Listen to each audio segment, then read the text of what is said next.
The pit is where the halyards and the majority of the control lines on the boat are led. The person in the pit is responsible for adjusting the halyards, spinnaker pole settings, and some sail settings, as well as organizing the boat's interior and retrieving and stowing sail. The person in the pit works directly with the bowman, mastman, and trimmers to effect maneuvers, sail changes, and sail trim. Working the pit requires fast hands and well-coordinated thinking. Being a lightweight and understanding sail trim and the bow helps too. The pit must be well organized before going racing. Stow the heaviest items as low as possible, ideally above the keel. Place the sails on the floorboards in order of their intended use. And store important items such as spare sheets close to the companionway for easy retrieval. It's also important to check that all spinnakers are race packed. To pack a spinnaker, start by running each colored tape from the head to the clews. Then lay the corners in order, with the head in the middle and the clews on either side. Stuff the bulk of the sail in the bag and strap the clews to either side of the bag. Then stuff the rest of the sail in the bag and strap the head to the center. Close the bag and it's ready to go.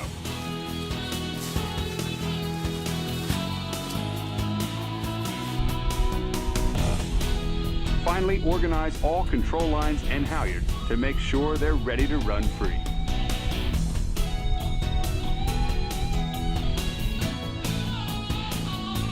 In the pre-start, the pit person is in the best position to call the time to the start. 9, 8, 7, 6, Be sure to speak loud, 5, clear, 4, and constant. 3, 2, You can also assist the 1, trimmers by helping to keep the cockpit lines clear. Upwind, you are the most likely person to come off the rail to adjust settings such as the vang, outhaul, or jib halyard. Always be sure to leave the jib halyard on the winch and the handle facing inboard so the halyard tension can easily be adjusted upwind. Before you leave the rail, make sure to check with the back of the boat first. The rule of thumb is only one person off the rail at any time in breeze.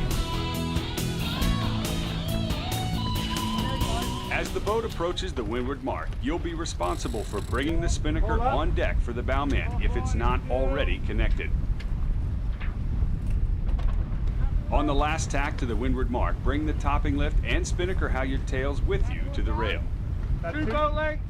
When the bowman raises the pole, tail the topping lift from the rail while watching the end of the pole to make sure it doesn't get caught between the jib and headstay on the way up. Then, as the spinnaker halyard is hoisted, tail it from the rail until the boat flattens out. On some boats, this isn't possible, so jump off the rail at the last moment to tail. Make sure you have elbow room in the pit and keep up with the mastman so the halyard doesn't jam at the turning block. In heavy air, the final part of the hoist may have to be winched. Once the kite is up, immediately drop the jib halyard. Sometimes a floater can do this if you're still working on the spinnaker halyard. Next, ease the upwind main settings such as outhaul, Cunningham, and vang to their downwind mark. Jib halyard on! Bring the rig forward! Some boats will also require that the rig be wound forward after the bowman has secured the end of the halyard to the bow. Finally, flake the entire spinnaker halyard from the working end to the tail, making sure it's ready to run free at the drop. In a tack set, the spinnaker is usually hoisted before the pole, with the spinnaker being free-flown and the pole hoisted afterwards. The important thing you need to know is what the call is ahead of time.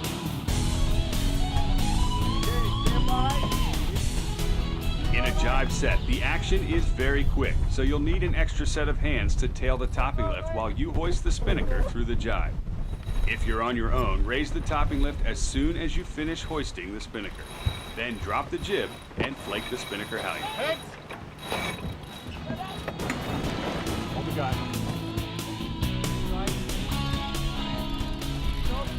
Downwind, there are usually 3 ongoing jobs for the pit. Monitoring and adjusting the pole height, assisting the spinnaker trimmer by grinding the sheet from the cabin top winch, and adjusting the main outhaul, Cunningham, and vang while always being prepared for a jibe.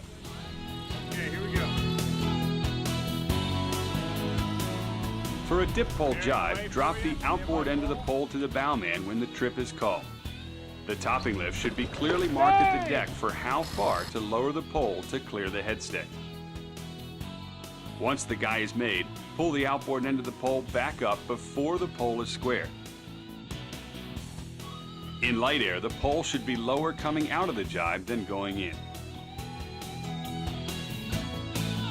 Okay, jibing. In an end-for-end jibe, the pole height needs to be low enough for the bowman to handle it. And if your boat has them, ease the old twing and pull on the new one as the boat jibes. Then raise the pole again if necessary. For a windward drop, raise the jib, then lower the pole. Watch to see that the bowman has the pole secured and is ready for the drop. Once it's called for, blow the spinnaker halyard fast enough to collapse the entire sail. This is usually 2/3 of the way down. Then momentarily stop the halyard to see that the foredeck crew has it under control. Finally, lower the rest of it to them and hit the rail.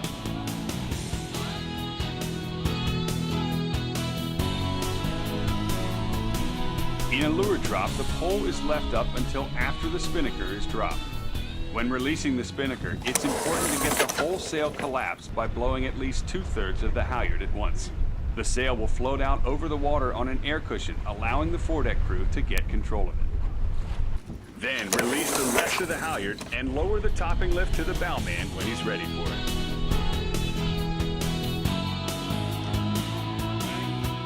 For a jibe drop, the jib will be raised on the port side. You may need to set up the jib halyard on the starboard cabin top winch to tension it. Then clear the winch and lower the pole to the bowman. As the boat jibes, drop the entire halyard to the foredeck crew, but monitor the drop. When done properly, the spinnaker should blow into the jib and scoop right down to the foredeck. When it looks like the drop is under control, head to the rail.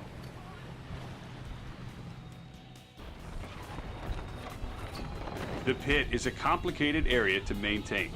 The best pit people have come up with tricks to make the job more efficient. Be sure to mark every control line that you'll adjust during the race with a permanent pen. Halyard marks should line up with a corresponding mark on the deck when it's at full hoist. The jib halyard may have multiple marks for different wind ranges. Flake the working halyard using large figure 8s between your hand and the winch. Once it's coiled, drop it in a clear space below with the tail at the bottom and the working end on top so it can run free. Store the changing sheet in the companionway with a slip knot so it can quickly be retrieved from on deck. You may also be responsible for repacking the spinnaker on the upwind leg. The quick method for packing a spinnaker is to start by running the foot of the sail and throw the clews to either side of you. Then sit on the open spinnaker bag and find the center seam of the sail. Work your way quickly through the sail, throwing any green or red luff tapes to the side with its corresponding clue color.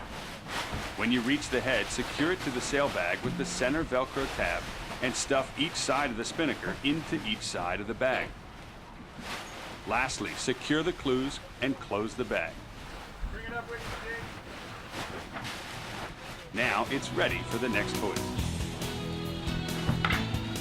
The most important thing to remember as the pit person is to keep it organized and stay in tune with the foredeck crew.